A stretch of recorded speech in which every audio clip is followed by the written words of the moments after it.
Hello, Chica Bellas. The makeup doctor is back. This time with Sheri. Ciao, Sheri. Hi. Where you from, Sheri? I am from upstate New York. You see, long distance. They have Yes. awesome internet connection there. Because the picture's just crisp. You know what's funny is I'm always swearing at my internet connection. Yeah. I can imagine. Hey, you never have enough. You never have enough of It's bandwidth. true. It's true. Yeah.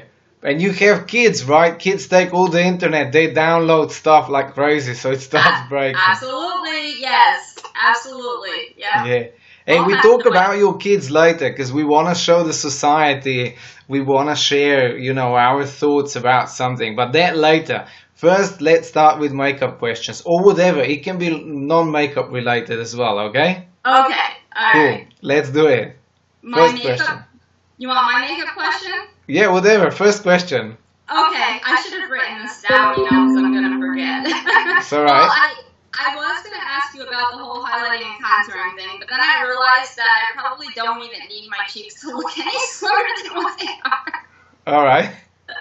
But I guess my biggest issue is I have a lot of the fine lines, wrinkles, and then the bags. And it seems like no matter what tips or tricks and stuff that I try, the makeup always settles. And I tried all different types of Tell me primers. again, makeup always settles. You mean like it's sort Settles of like yeah. Like settles into the wrinkles and Yeah, makes me yeah. look older than what I am. Do you wait? Give me a but sec. Do you put powder over when you put makeup or not? I've tried it all different ways. Sometimes I find that powder makes it worse. I All right, got it. Well, I usually end up with cake face. got it. The thing is, usually if a foundation goes in a crease, it's because it has opaque fillers. So it's like powders in the foundation that give you that thick coverage. Therefore, if it were BB cream, I think it would work better. Have you tried BB creams? Yeah. And then Yeah. same thing or what? Yeah. Well, the problem is I have a lot of acne, scarring, and I still get acne. So the BB cream doesn't give the best coverage, and I've even tried putting just a little bit of foundation in with the BB cream and do it that way. But it seems I always end up overdoing it. Okay, got it. Yeah. Do you exfoliate? Yes, I do. How do you exfoliate? I have some different exfoliating face washes, and then I also do masks. Okay, but is it like AHA based or some acid based exfoliator, or is it just granules? I actually have a few different. Right now, I'm using the Pixie. But I should have brought it down with me. Of course, it's up in my bathroom. But some of the washes I have, they have the granules in them.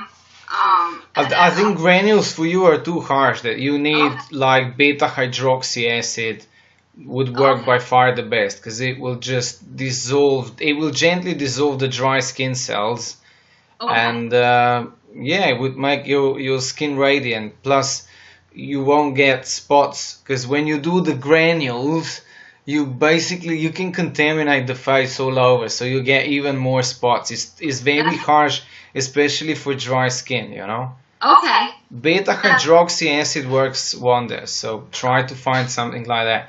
Okay. Right, let's see. Other thing, pretty much you need to moisturize the face because the foundation doesn't penetrate because you have dry skin. Right. Therefore, I think especially water-based foundations, nowadays, I'll do a new video, but nowadays everything's pretty much silicone-based anyway.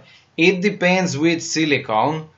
So, I'll tell you like this, some silicones and foundations that have pigment instead of a powder, so they still lighter coverage, won't go in creases as thicker foundations. Okay. So for example, for me, Pericone works wonders, especially on your skin. Because you have dry skin, it won't clog your pores. I think that foundation is awesome. It's a bit pricey, but might be worth trying it. Because also this technology is developing, so you'll soon have far more foundations that that suit your face. It's something very new and interesting, yeah. Wait, give me a sec. Let me just back up the recording. We'll be right back, guys. And we're back. Sheri's back with her second question. What is it? Okay, the bags under my eyes. I heard conflicting things. Most people say do the upside down triangle with the lighter and that'll with opaque concealer, but all that does for me is make me look like I have two upside down lighter triangles. The bags are still there. You know, I've tried using the darker foundation or concealer like right under the bag to kind of like. But they're bags, like they're not dark under eye circles. Right? Yeah, they're just bags. Yeah. You can't help bags with makeup. Right. We're talking about skin treatment, so the only thing that will work, that will give you that firmness under the eye, from my experience, is retinol. Okay. Retinol and resveratrol. Okay. They're the two ingredients. You put them on at night because during the day they might be carcinogenic, like on UV light. But that should work, you know. Oh. Still, you can't expect miracles, and hyaluronic acid works just in an instant, you know. So like you put it on and then makeup stays on a bit better. Because it's genetics as well. Yeah. You can't do that much. And retinol is also quite expensive. But I'll tell you like this. If you spend money on skincare, I would first spend it on eyes. Right. Because if the eyes are fresh, you look younger. You know? Right. Here Absolutely. it doesn't matter that much, all this forehead, whatever. But these, yes. So, like, if you're spending money, just buy a good under eye cream that is retinol based. Okay. Good. Let's go. One more. One more. Oh my gosh.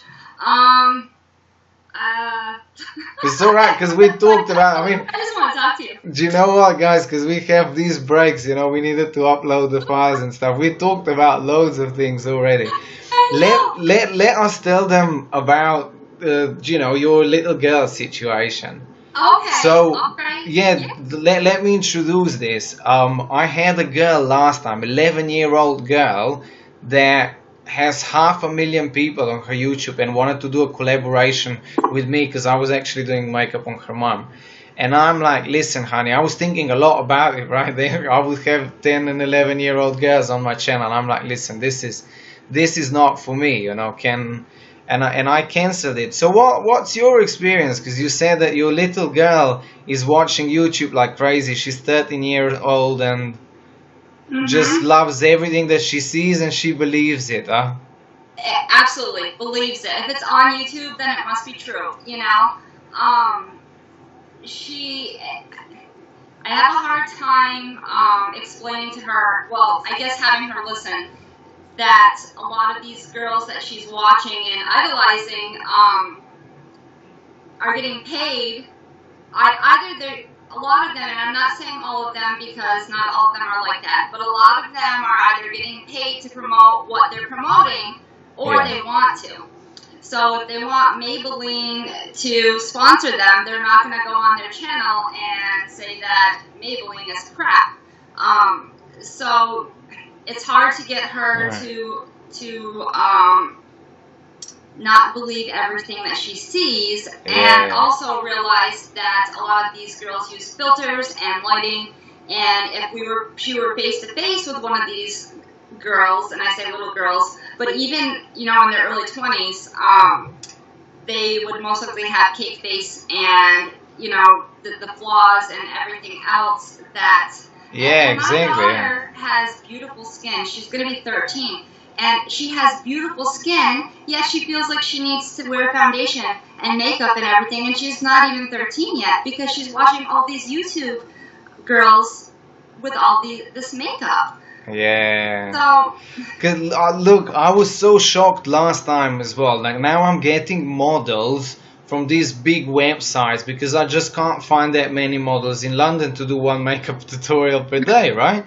Right. So I check their references, I check their Facebook, Instagram. It's weird to get some random girl at my place, right? Right. And then I'm checking their photos to see how I'll do the makeup. I'm preparing myself. Even one girl that I got in my studio looked anything like the photos I've checked. Do you know what I mean? So like when girls come here, I'm shocked. I'm like, what is this? That's not, yeah. Because I'll put you now on the video. It will be, this is you. And she's like, oh, I don't want to be recorded from such up close angle because... And I'm like, what do you mean? Well, because everything is retouched. Also photographers, now you have all this software that retouches the face so it changes the form of the face. You know? And it's easy to do. You do it in 5 minutes. Yeah. So, for people who are not educated on this subject, which is actually very hard to be, you know, even if you're 40, you might be deceived by that. Right. I don't know how to fight this because it's a big problem, you know. It is. And I'm going to tell you, this is a funny story. I like to talk, I'm sorry. Go. We love to talk. So I actually just got a new phone. I had the Samsung Galaxy Note 5, and I was doing direct sales makeup, which was a mistake. Anyway, let's get off of that. So I'm taking my pictures, my selfies with this Samsung, and my face is looking flawless in these pictures. And I get my new phone, and all of a sudden I take a picture, and I'm like, I don't like this phone. All right.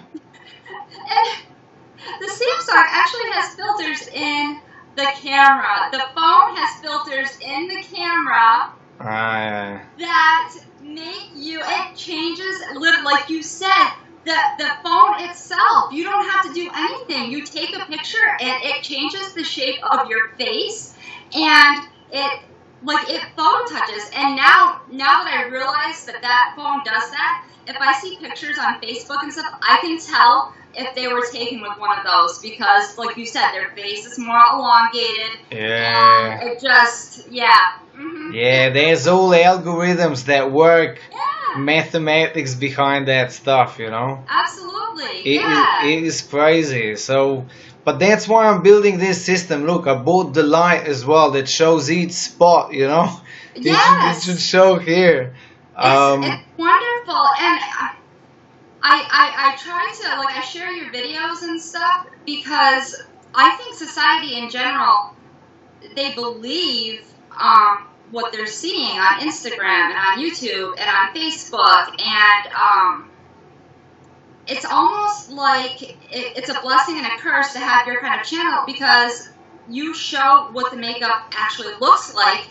And I think it come off as, well, he's not covering their blemishes and they don't look flawless and airbrushed. Yeah. People don't realize that you are real and you're giving real, not cookie cutter, and that's life. Like, this is what you look like. Yeah. You know? They just don't get it. Hey, also, when I finished, I had a couple of girls that wanted me to take their videos down afterwards.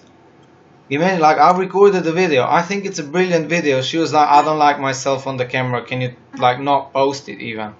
And I'm like, come on, I spent the whole day recording. You know, this is real life. It's not Instagram. Exactly. And, I mean, you walk around all your entire life looking like that, but yet you don't want a picture of yourself when somebody is going to see you face to face and they know that you know. I know. Well, this is it. Listen, we'll need to go because otherwise the camera cuts off. But you stay on the line because I'll talk to you more. Say bye-bye to everyone. Bye. We need to encourage this happy family to give me calls. I was quite busy actually this week because now there's a lot of girls that love these consultations because I don't bite, right? You see? Right, yes. It's so good. No, they're amazing because they're not cookie cutter. Good stuff. Yeah. Hey, thank you, Sheri, for calling us. Bye-bye, everyone, and I'll see you soon. Ciao, ciao.